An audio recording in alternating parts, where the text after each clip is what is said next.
Bata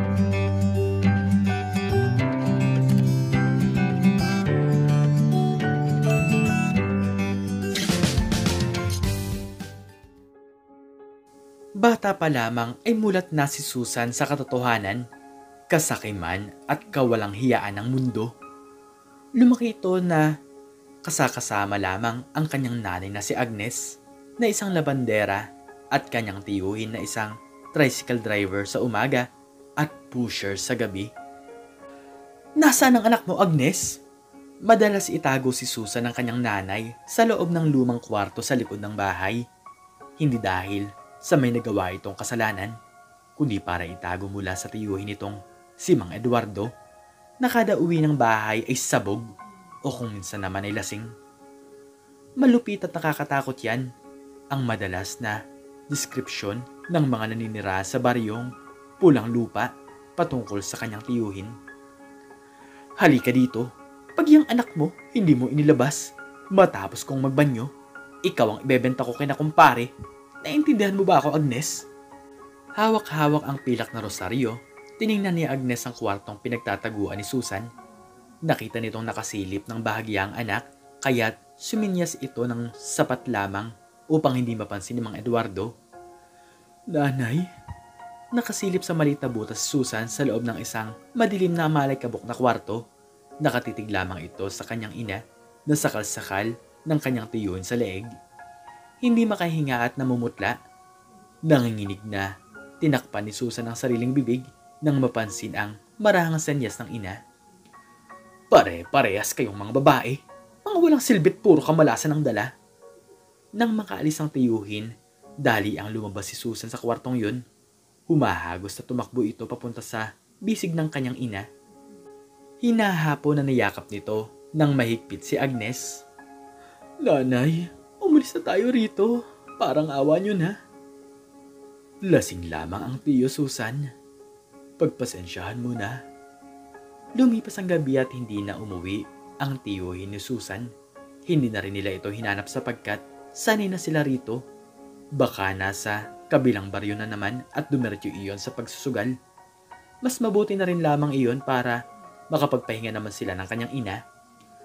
Dapit hapon nang mapagpasyahang kausapin ni Susan ang kanyang ina, patungkol ito sa kanyang plano na tumakas sa puder ng tiyuhin at lumuwas pa Maynila.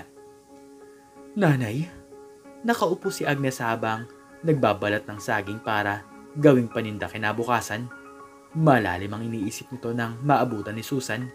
Napukaw lang din ang atensyon ng hindi sinasadyang masugatan nito ang sarili.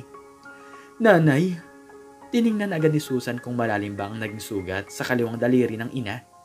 Nilapatan niya agad ito ng gamot matapos hugasan. Kapansin-pansin naman ang bahagyang katahimikan ni Agnes. Hindi ito umaray at wala ni bahid ng sakit sa mukha nito sa bawat dampi ng dahon ng kalachuchi.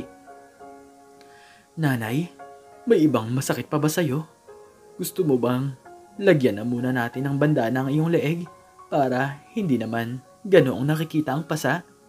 Baka hindi na kita may pagtanggol sa tiyuhin mo. Baka hindi na kita maprotektahan. Susan, magtago ka muna." "Oo, magtago ka muna. Tago."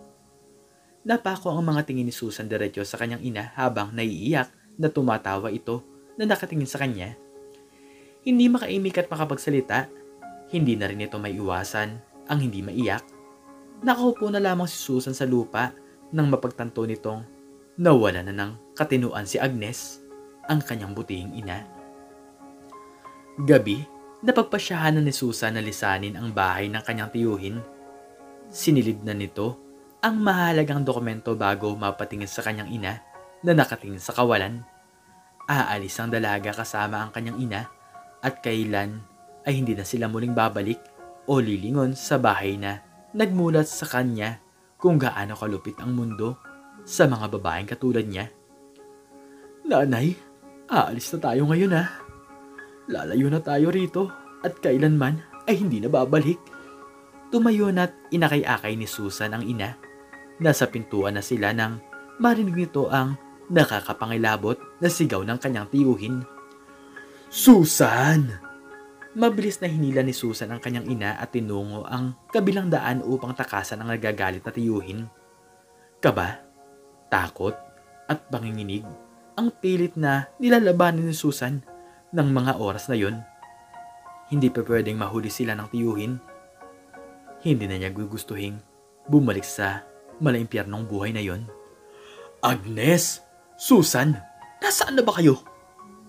Dinig na dinig ang sigaw ni Mang Eduardo sa gitna ng parte ng gubat. Madilim at masukal na daanan ang tinatahak nito. Hindi pa pwedeng hindi niya mapauwi ang mag-ina. Natalo ito ng sunod-sunod sa sugal at naipangako na niya sa kanyang kumpare na si Susan ang ipangbabayad niya. Kaya't nang makita nitong nasa kagubatan sina Agnes, galit ang unang pangunahin ng ibabaw sa emosyon sa kaloob-looban niya. Susan, anak? Tawag nito. Humihingal at nangangatog si Susan habang pilit inaakay ang kanyang ina sa masukal at madilim na daan ng kagubatan. Ramdam niya ang malamig na hangin ng gabi na humahampas sa kanyang balat. Ngunit higit pa roon, ang takot na baka muli silang masakmal ng nakakatakot na kamay ng kanyang tiyuhin. Sa bawat hakbang parang naririnig niya ang mabilis na tibok ng kanyang puso, kasabay ng mga sigaw ni Mang Eduardo na tila ba'y patuloy na sumusunod sa kanila. Nay, kaya niyo pa po ba? Malapit na po tayo. Kaunti na lang po. Bulong ni Susan habang pilit pinapalakas ang loob ng kanyang ina at maging ang kanyang sarili. Nasa gitna na sila ng kagubatan nang mapansin ni Susan ang isang maliit na kubo na tila itinayo bilang pahingahan ng mga mangangaso. Walang tao sa loob at mukhang matagal nang iniwan. Agad niyang dinala roon ang kanyang ina at itinago sila sa loob. Dito muna tayo, Nay. Kailangan po nating magpahinga. May hinang ngunit puno ng pangako ang boses ni Susan habang pinupunasan ng pawis ng kanyang ina na patuloy pa rin nanginginig. Tahimik na umiiyak si Agnes habang nakayakap sa kanyang anak. Patawarin mo ko, anak. Hindi kita naprotektahan. Hindi kita na ilayo agad. Ngunit bago pa man makasagot si Susan, narinig niya ang malakas na yabag ng mga paa mula sa labas. Bigla siyang kinabahan at itinulak ang kanyang ina papunta sa pinakasulok ng kubo. Dahan-dahan siyang sumilip sa maliit na bintana at nakita si Mang Eduardo. Lasing at galit na galit. Umihiyaw sa gitna ng kagubatan. Susan, Agnes, lumabas na kayo dyan. Huwag niyo akong pilitin na sugurin kayo. Napatingin si Susan sa kanyang ina na tila nawawala sa sarili, umiiyak at umiiling-iling.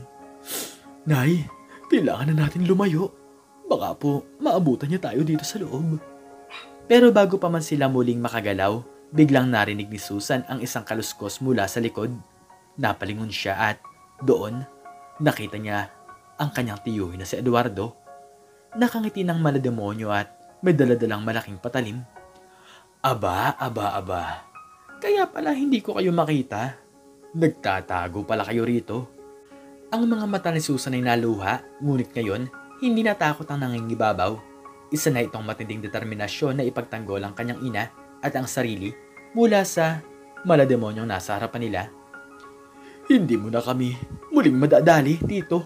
Hindi na kami babalik sa buhay na gusto mong ipilit sa amin. Malakas na sigaw ni Susan habang pilit hinaharangan ang sarili sa kanyang ina. Napangisi si Mang Eduardo. Sino ang nagbigay sa iyo ng lakas ng loob na magsalita ng ganyan? Akala mo ba makakalayo kayo sa akin? Ako ang nagbalaki sa iyo. Ako ang may karapatan sa iyo.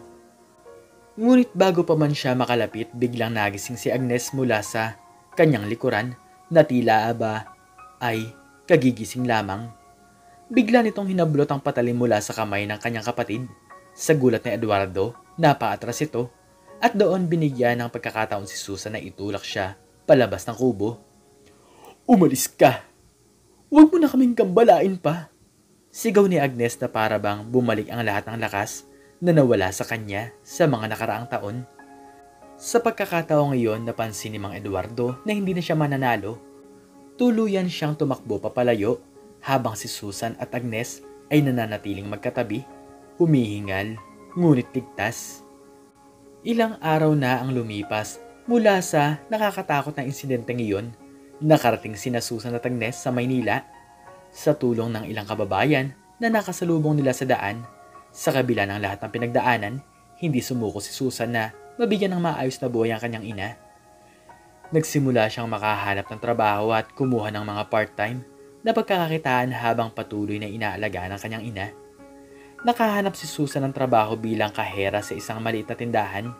Hindi kalakihan ng sahod, ngunit sapat na ito para makapag-ipon ng kaunti at mabigyan ng pagkain ng kanyang ina araw-araw. Sa bawat sentimo na kanya kinikita, lagi niyang iniisip ang kinabukasan nila ni Agnes. Isang kinabukasan na malayo sa mga kamay ng kanyang malupit na tiyuhin. Isang araw habang pauwi na mula sa trabaho, napadaan si Susan sa isang gusali kung saan may nakapaskil na anunsyo. Kurso sa entrepreneurship, libre at bukas sa lahat. Naisip niya kung gaano kahalaga ang edukasyon para mapabuti ang kanilang kalagayan, kaya't nagdesisyon siyang subukan ang kanyang kapalaran at pumasok sa loob. Doon niya nakilala si Sir Manuel, ang guro sa kursong yun, na isa dating negosyante na ngayon ay nagtuturo ng mga kabataan at mga taong nais magsimula ng sarili nilang negosyo. Mabilis ang naging koneksyon ni Susan kay Sir Manuel. Agad din tong nakita ang potensyal ni Susan, ang kanyang tapang, sipag at pangarap para sa kanilang hinaharap. Bakit ka nag-aaral ng entrepreneurship, Susan? Tanong ni Sir Manuel isang araw pagkatapos ng klase. Gusto ko pong mabigyan ng maayos na buhay ang aking ina. At balang araw, gusto ko pong magkaroon ng sarili kong negosyo para hindi na po kami umaasa sa iba. Sagot ni Susan na puno ng determinasyon. Sa bawat klase mas lumalim ang kaalaman ni Susan sa pagnenegosyo.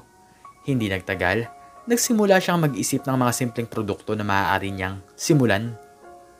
Isang umaga, habang naglilinis ng kanilang maliit na inupahang kwarto, napansin ni Susan ang mga lumang tela na hindi na nagagamit. Dito pumasok ang ideya na gawing mga eco-friendly na bag ang mga ito. Sa tulong ni Sir Manuel, nagsimula si Susan ng maliit na negosyo sa paggawa ng mga eco-friendly bags. Nagsimula siya sa pagbebenta sa mga kaibigan, kakilala, at sa tindahan kung saan siya nagtatrabaho. Hindi nagtagal, naging kilala ang kanyang produkto dahil sa pagiging praktikal at makabago nito. Unti-unti, lumalaki ang kanyang kita at nakakapag-ipon na rin siya para sa mas malaking puhunan.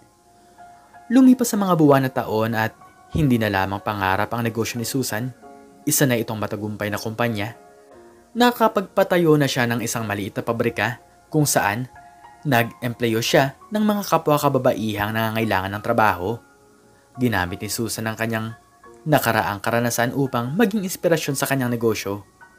Sinigurado niyang patas ang sahod ng kanyang mga empleyado at maayos ang kanilang kalagayan. Hindi lamang ang kanilang buhay ang nagbago sa pagtulong ni Susan sa iba, napalago niya ang kanyang negosyo at nabigyan ng pag-asa ang marami pang kababaihan. Ang dating simpleng pangarap para sa sarili at sa kanyang ina ay naging isang kilusang nagbigay ng pagkakataon sa maraming tao. Sa huli, natupad ni Susan ang kanyang pangarap, naging matagumpay siya sa larangan ng negosyo. Ngunit higit pa roon, naging inspirasyon siya sa iba. Nagpatuloy siyang magtrabaho nang may malasakit, hindi lamang para sa kanyang pamilya, kundi para rin sa mga taong umaasa sa kanya. Napagtanto ni Susan na ang buhay ay hindi palaging magaan, ngunit sa bawat pagsubok at hirap palaging may liwanag na naghihintay sa dulo. Sa paglipas ng mga taon, lumago ang negosyo ni Susan at nakilala ito sa buong bayan. Naging inspirasyon siya sa marami, lalo na sa mga kababaihang nakaranas din ng pang-aabuso at kahirapan. Ibinahagi niya ang kanyang kwento sa iba't ibang lugar, nagbibigay ng pag-asa at pagpapalakas ng loob sa mga taong nawawalan ng pag-asa. Hindi nagtagal na itayo ni Susan ang isang foundation na tumutulong sa mga kababaihan at kabataan na nangangailangan ng suporta at gabay. Dito nagtutulungan silang lahat para makapagsimula ng bagong buhay, gaya ng nagawa ni Susan para sa kanyang sarili at sa kanyang ina. Bagamat hindi na ibalik ang dating kalagayan ng kanyang ina, nagawa ni Susan na bigyan siya ng mas maayos at tahimik na pamumuhay. Masaya silang naninirahan sa isang bagong tirahan, malayo sa kanilang madilim na nakaraan. At sa bawat araw na lumilipas, patuloy na ipinapamalas ni Susan ang lakas ng loob at tibay ng puso na naghatid sa kanya sa tagumpay.